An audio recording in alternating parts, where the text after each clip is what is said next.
ఒకసారి ఏమైంది, ఒక దంపతి ఉండే.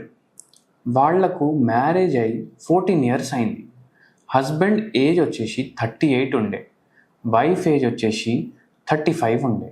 అయితే వీళ్ళు తీసుకోలేని ట్రీట్మెంట్ లేదు. అండ్ ఏమైంది, ఇప్పుడు వరకు పిల్లలు పుట్టలేదు. అయితే వైఫ్కి ఏమో చాలా స్ట్రెస్ ఉండే, హస్బెండ్కి కూడా చాలా స్ట్రెస్ ఉండే. అయితే ఇద్దరు అన్ని పరీక్షలు చేయించుకున్నారు. హస్బెండ్కి ఏమో ఆలిగోస్పర్మియా ప్రాబ్లం ఉండే. అంటే ఆలిగోస్పర్మియా అంటే స్పర్మ్ కౌంట్ ఏదైతే ఉంటుంది కదా, అది జర తక్కువ ఉంటుంది.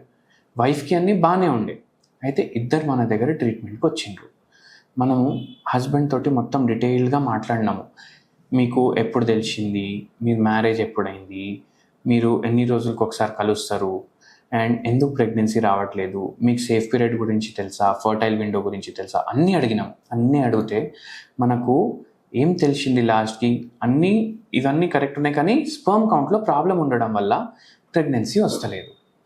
అయితే మనం పేషెంట్కి ఒకటి అడిగినాము, మీకు స్ట్రెస్ ఏముంది అనేసి. అయితే ఆ పేషెంట్ ఏమన్నారంటే, నేను కాలేజ్లో ఉన్నప్పుడు మా నాయన చనిపోయారు. మా నాయన చనిపోయిన 1 ఇయర్కి మా అమ్మ కూడా చనిపోయింది. దాని తర్వాత నేను చుట్టాల దగ్గర పెరిగిన. అయితే అక్కడ నాకు బాగా ప్రాబ్లం ఫేస్ చేసిన నేను. దానివల్ల నాకు చిన్నప్పటి నుంచి ఎవరితో ఎక్కువ మాట్లాడకపోవడం, ఎవరితో ఎక్కువ ఇన్వాల్వ్ అవ్వకపోవడం, ఫ్రెండ్స్ తక్కువ ఉండడం వల్ల నాకు చాలా స్ట్రెస్ ఉండే చిన్నప్పటికి. ఏం బాధ ఉన్నా నేను మనసులోనే పెట్టుకుంటా. అయితే ఇవన్నీ మనం కన్సిడర్ చేసినాం.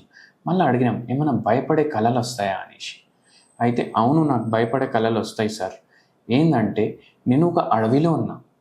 ఆ అడవిలో ఉన్న చెట్టు నేను ఎక్కుతున్నా, ఎక్కేసి పై వరకు ఎక్కేసి మళ్ళీ దుంకుతున్నా, చచ్చిపోతున్నా. ప్రతిసారి నాకు ఇదే కళ వస్తుంది. అయితే మనం అది కూడా కన్సిడర్ చేసినాం. అయితే హోమియోపతి స్పెషాలిటీ ఏంటంటే, ఇప్పుడు ఇట్లా స్పర్మ్ కౌంట్ ప్రాబ్లం ఉంది కదా, మనం అది కన్సిడర్ చేస్తూ ఈ మైండ్ సిమ్టమ్స్, డ్రీమ్స్ కూడా కన్సిడర్ చేస్తాం. ఇవన్నీ కన్సిడర్ చేసి మందులు ఇస్తాం.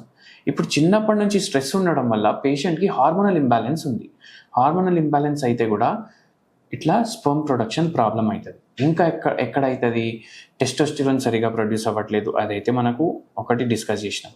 మళ్ళీ ఇంకోటి ఏంటంటే, ఒకవేళ టెస్టికల్స్ సరిగా డెవలప్ అవ్వకపోతే కూడా ఇట్లా ప్రాబ్లం ఫేస్ చేస్తారు. మళ్ళీ డయాబెటీస్ ఉండడం వల్ల, బీపీ ఉండడం వల్ల ఇవన్నీ కూడా ఎఫెక్ట్ చేస్తాయి. అయితే ఇవన్నీ కన్సిడర్ చేసి మనం మందులు ఇవ్వడం స్టార్ట్ చేసినాం. ఈ పేషెంట్కి మందులు ఇవ్వడం స్టార్ట్ చేసిన తర్వాత 3 నెలల్లో నార్మల్గా వచ్చింది రిపోర్ట్. అంటే 3 నెలల్లో, ఎన్ని ఇయర్స్ నుంచి పడేది 3 నెలల్లో నార్మల్ రిపోర్ట్ వచ్చింది. 8 months తర్వాత వాళ్ళ ప్రెగ్నెన్సీ కూడా కన్ఫర్మ్ అయిపోయింది. అయితే ఇక్కడ మనకు కారణాలు తెలిసినాయి, ఎట్లా స్ట్రెస్ ఎఫెక్ట్ అవుతుంది తెలిసింది, ఎట్లా హోమియోపతిలో ఎట్లా మనం కేసు తీసుకుంటాం, ఎట్లా మందులు ఇస్తాం తెలిసింది. అండ్ న్యాచురల్గా స్పర్మ్ కౌంట్ పెంచుకోవడానికి మీరు రెగ్యులర్లీ ఫిజికల్ యాక్టివిటీ చేయాలి, వెయిట్ కంట్రోల్లో పెట్టుకున్నట్టు చూడాలి, మీరు టైంకి పడుకోవాలి, టైంకి లేవాలి, ఇంటికాడనే ఎక్కువ తినాలి. ఇట్లా చేయడం వల్ల అండ్ హోమియోపతి మెడిసిన్స్ వాడడం వల్ల మీకు స్పర్మ్ కౌంట్ నుంచి మీరు ఏ పరేషానీ అయితే ఉంది బయటపడవచ్చు.